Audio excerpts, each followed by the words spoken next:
Hi friends, എല്ലാവർക്കും ചെപ്പിലേക്ക് സ്വാഗതം. അപ്പോൾ ഇന്നത്തെ നമ്മുടെ വീഡിയോ ഒരു ഹെയർ കെയർ ടിപ്പാണ്. മിക്കവാറും എല്ലാ ആളുകൾക്കും കുറച്ചെങ്കിലും നീളമുള്ള ഒരു മുടിയുള്ള ആളുകൾ ഫേസ് ചെയ്യുന്ന ഒരു പ്രശ്നമാണ് മുടിയുടെ താഴോട്ട് പോകുന്തോറും, അതായത് തുമ്പെത്തും തോറും കട്ടി കുറഞ്ഞ് വളരെ കോലായിട്ട് മുടി കിടക്കുന്നത്. അത് മുടി അഴിച്ചിരുന്ന സമയത്ത് വളരെ ഭംഗി കുറവായിരിക്കും. അതേപോലെ തന്നെ നമുക്ക് മുടി കാണുമ്പോഴും ഒക്കെ ഒരു മുകളിൽ അത്യാവശ്യം നല്ല രീതിയിൽ കട്ടിയുണ്ടെങ്കിൽ താഴോട്ട് പോകുന്തോറും മുടിയുടെ കട്ടിയും ഉള്ളുമൊക്കെ കുറഞ്ഞു വരുന്നതായിട്ടുള്ളൊരു പ്രശ്നം. അപ്പോൾ ഇന്നത്തെ ഒരു വീഡിയോ എന്ന് പറയുന്നത് നമ്മുടെ മുടി താഴെ അറ്റം വരെ എത്രത്തോളം നിങ്ങൾക്ക് മുടിയുടെ നീളമുണ്ടോ അതുവരെയും ഏകദേശം ഒരേ അളവിൽ ഒരേ ഞെരുക്കത്തിൽ മുടി വളരാനായിട്ട്, കട്ടിയോടെ വളരാനായിട്ട് നമുക്ക് ഹെയറിൽ ചെയ്യാൻ പറ്റുന്ന ഒരു ഹെയർ മാസ്കിൻ്റെ വീഡിയോ ഒരു ടിപ്പാണ് പറയാൻ പോകുന്നത്. അപ്പോൾ ഇതിനായിട്ട് നിങ്ങൾക്ക് ആകെ 3 ഇൻഗ്രീഡിയൻസ് മാത്രമേ വേണ്ടുള്ളൂ. ഒരു പ്രോട്ടീൻ ഹെയർ മാസ്ക് ആണ് നമ്മൾ ചെയ്യുന്നത്. വീട്ടിൽ തന്നെയുള്ള സാധനങ്ങളാണ്. അപ്പോൾ ഇത് ചെയ്യാനായിട്ട് ആദ്യം വേണ്ടുന്നത് ഒരു മുട്ടയുടെ വെള്ളയാണ്. ഇനി ഇതിലേക്ക് വേണ്ടുന്നത് പാലാണ്. ഒരു 1-2 ടേബിൾ സ്പൂൺ പാലെടുക്കാവുന്നതാണ്. പിന്നെ കറ്റാർവാഴയുടെ ജെല്ല്, അത് ഫ്രഷായിട്ട് കിട്ടുന്നുണ്ടെങ്കിൽ അത് ഏറ്റവും നല്ലത് ഫ്രഷായിട്ട് എടുക്കുന്നതാണ്. ഇനി ഫ്രഷായിട്ട് എടുക്കുന്ന സമയത്ത് എപ്പോഴും ശ്രദ്ധിക്കേണ്ടത് കറ്റാർവാഴയുടെ തണ്ട് മുറിച്ചതിന് ശേഷം അത് കുറച്ച് നേരം ഒന്ന് നമ്മളൊരു ഗ്ലാസ്സിലോ വല്ലതും ഒന്ന് കുത്തി നിർത്തണം.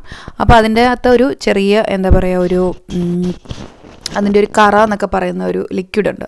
ആ ലിക്വിഡ് പോയതിന് ശേഷം മാത്രമേ നമ്മൾ അകത്തുള്ള ജെല്ല് ഉപയോഗിക്കാൻ പാടുള്ളൂ. അങ്ങനെയാണ് അത് എടുക്കേണ്ടത്. അപ്പോൾ ഫ്രഷായിട്ട് കിട്ടുകയാണെന്നുണ്ടെങ്കിൽ അതാണ് ഏറ്റവും നല്ലത്. അതില്ല എന്നുണ്ടെങ്കിൽ നിങ്ങൾക്ക് ഇപ്പം ഓർഗാനിക്കായിട്ടുള്ള അലോവേറ ജെല്ലൊക്കെ മേടിക്കാൻ കിട്ടും.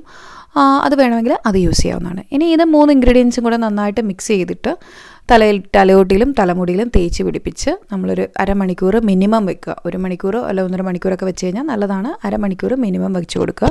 പിന്നെ ഈ ക്വാണ്ടിറ്റിയിലെല്ലാം അത്യാവശ്യം വ്യത്യാസം വരും നിങ്ങളുടെ മുടിയുടെ നീളത്തിനനുസരിച്ച്. അപ്പോൾ ഈ ഒരു പാക്ക് നിങ്ങൾ ആഴ്ചയിൽ ഒരു വട്ടം വെച്ച് ഇട്ട് കൊടുത്താൽ മതി. നല്ല റിസൾട്ട് കിട്ടും. കാരണം മുടി വളരാനായിട്ട് നല്ല പ്രോട്ടീന് കണ്ടൻ്റുള്ള ഒരു പാക്കാണിത്. അപ്പോൾ തീർച്ചയായിട്ടും ട്രൈ ചെയ്ത് നോക്കുക. നല്ല റിസൾട്ട് തരുന്ന ഒരു പാക്കാണ്. മുടിയുടെ ഞെരുക്കം വർദ്ധിക്കാൻ, അതായത് നല്ല കട്ടി വെക്കാൻ വേണ്ടിയിട്ട് ഇത് സഹായിക്കുന്ന ഒന്നാണ്. പിന്നെ തീർച്ചയായിട്ടും ഇത് കണ്ടിന്യൂസ് ആയിട്ട് യൂസ് ചെയ്യുക. കണ്ടിന്യൂസ് ആയിട്ട് യൂസ് ചെയ്ത് ഏകദേശം ഒരു 3 മാസത്തോളം യൂസ് ചെയ്തെങ്കിൽ മാത്രമേ നിങ്ങൾക്ക് ഇതിൻ്റെ ഒരു റിസൾട്ട് കിട്ടത്തുള്ളൂ. ഒറ്റയാഴ്ച യൂസ് ചെയ്ത് പെട്ടെന്ന് റിസൾട്ട് കിട്ടണമെന്ന് പ്രതീക്ഷിക്കരുത്. അപ്പോൾ എന്തായാലും നിങ്ങൾ ട്രൈ ചെയ്ത് നോക്കുക. റിസൾട്ട് നിങ്ങൾ കമൻറ്റ് സെക്ഷനിൽ അറിയിക്കാൻ മറക്കാതെ ഇരിക്കുക. അതോടൊപ്പം തന്നെ വീഡിയോ ഇഷ്ടപ്പെട്ടുണ്ടെങ്കിൽ വീഡിയോ ലൈക്ക് ചെയ്യുക.